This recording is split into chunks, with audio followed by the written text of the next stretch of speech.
Okay, so it's Sunday and it's been raining all weekend. It's a rainy day today, so I thought I would make some Vetkoek, which is a South African recipe for fried bread, to go along with the great chili my sister made yesterday. So we're gonna have some Vetkoek along with some chili leftovers, and I figured I would share this recipe with you. Here I have 7½ cups of bread flour in a bowl.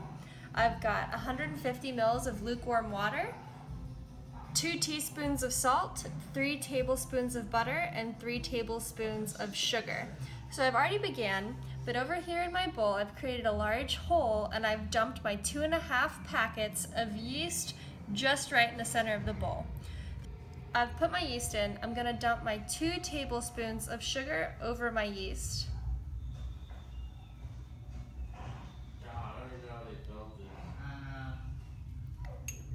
And then I'm gonna add my 150 mils of lukewarm water. We don't want it too hot or else it will kill our yeast. So it's gotta be hot enough to where you can just barely put your finger in it, but not too hot. And we're just gonna pour that in. And now we're gonna wait, we're gonna cover it with a towel and we're gonna wait 15 minutes. And after 15 minutes, it should be nice and bubbly for us. Now we wait. Okay, so it's been about 15 minutes and we're gonna check on our yeast. This should look really nice and bubbly. So that's perfect. That's exactly the way we want it to look. So now that it's ready to go, I've buttered my wooden spoon and I'm just going to stir all of this in. We'll make sure that it's mixed really nice together. Okay, so once we've got that yeast mixture all mixed in with our flour, this is the fun part where we're gonna get our hands a little bit dirty. So I like to take just a little bit of butter and put it on my hands because I don't want the flour to stick to my hands. So now that we've got butter on our hands, we're going to add our 2 teaspoons of salt.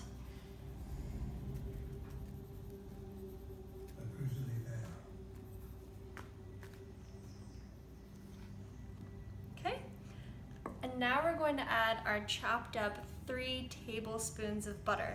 And what's really important about this is we're going to mix this butter in with our flour mixture, and we're really going to want to kind of grind it into our flour mixture. And so I'm going to do this for about like 5 minutes and just make sure that all of this butter is really ground nice into all of this flour mixture, just like this.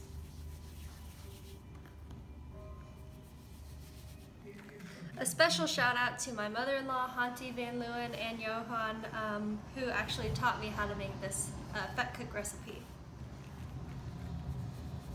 Okay, so I've got all my butter chunks mixed in, and as you can see, the texture of this flour is almost a little crumbly. So now that we've done that, I'm gonna kind of make a hole again, because now we're gonna add more water. So I have 500 mils of water here, and I'm going to add that into this mixture, but it's really important when we add this in that we do it at small amounts. Every time I make this recipe, it seems like it's different every time, so we don't want to make this too wet or too dry, so I'm gonna just mix a little bit in at a time.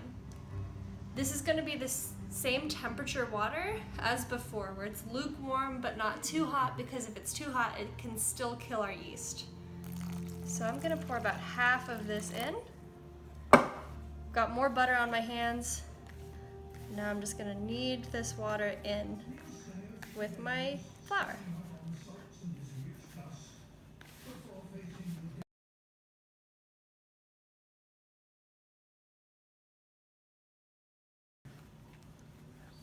I'm going to add some more water here, about half of what I have left, and then we'll mix that in.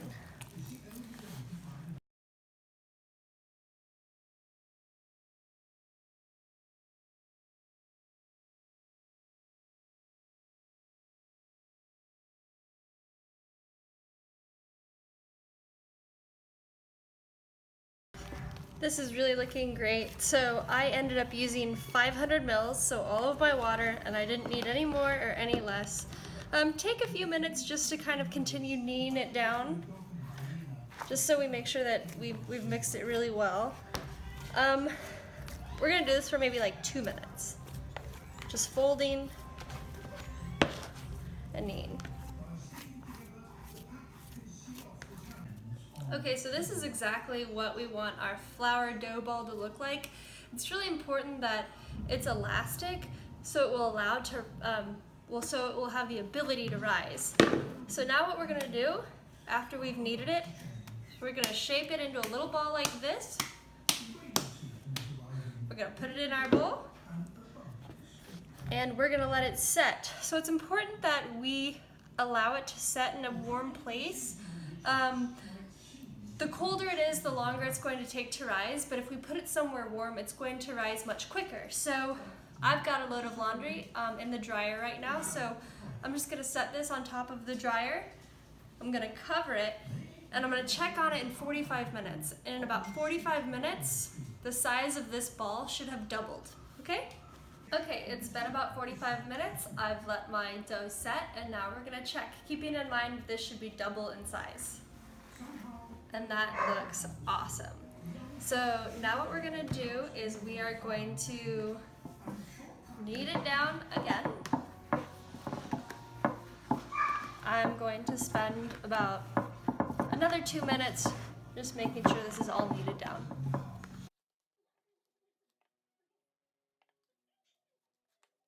Okay, once we've got it kneaded down, I am going to grab just a handful of dough, and I'm going to form our Vetkoek, which you can make these any size that you want, but we want them to be flat and round.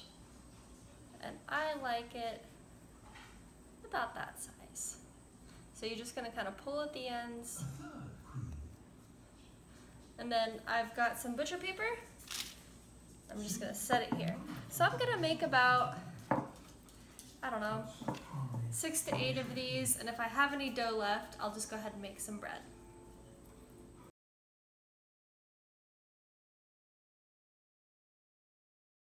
Okay, so we're gonna make 6 Vetkoek today, and I've got about this much dough left over.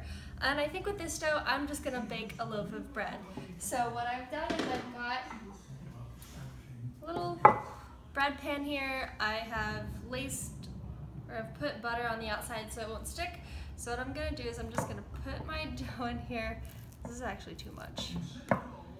I'm gonna maybe make a couple more Vetkoek because you don't want it to rise too much to where it's going over your pan. So I'll make a couple more Vetkoek. So this will let rise for another hour, like 45 minutes to an hour, and then we'll shove this in the oven. But with my Vetkoek, I'm gonna start my oil and get that warmed up because we're not gonna let this re-rise for 45 minutes. We're only gonna let this sit for about 10 minutes, and then we're gonna throw it in our oil. Okay, for the oil, you can use sunflower oil or vegetable oil. I have vegetable oil, so I'm going to use vegetable oil. And we're going to be deep frying these, so make sure that you have a deep pan. There we go. So we're just going to let that heat up, and then once our oil's ready, our Vetkoek can go in. Okay, so I think our oil is ready, and I'll let you know how I tested it. So I've got a little piece of dough from my Vetkoek, just broke it off, and I'm going to drop it into my oil.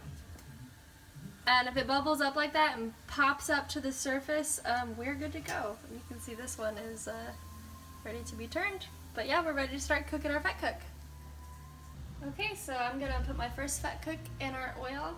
Really important that you do this slowly so you don't burn yourself.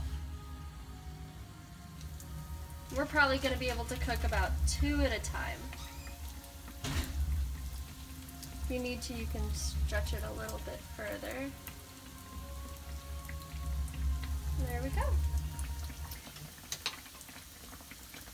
And it's good to kind of put a little oil on the top just so the top of it will start bubbling up.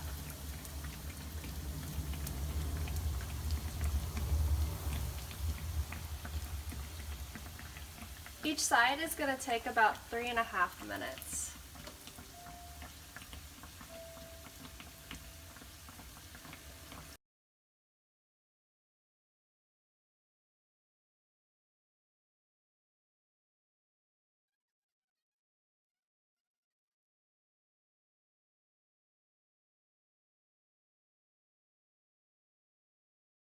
these ones look done. We're just gonna scoop them up and put them on a paper towel or a rack so we can get some of that oil to. In fact, we have a nice little drying rack right here. Careful, they're hot.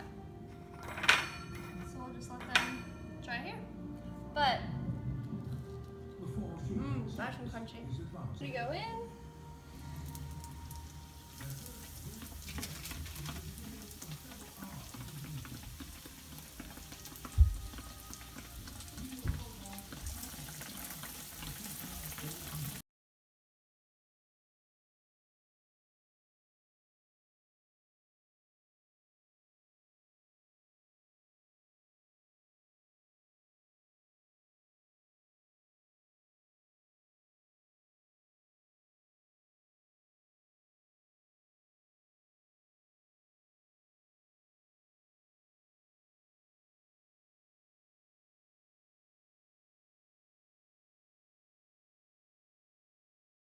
Okay, well there you have it. Here is South African Vetkoek.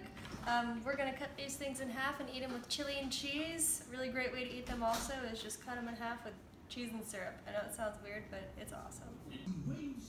All right, we're all ready to eat. I've got my Vetkoek topped with chili and cheese, and my other one I've got cheese and syrup. I almost forgot about our dough that we had rising for bread, so I'm going to put this in the oven at 350 degrees for about 30 minutes.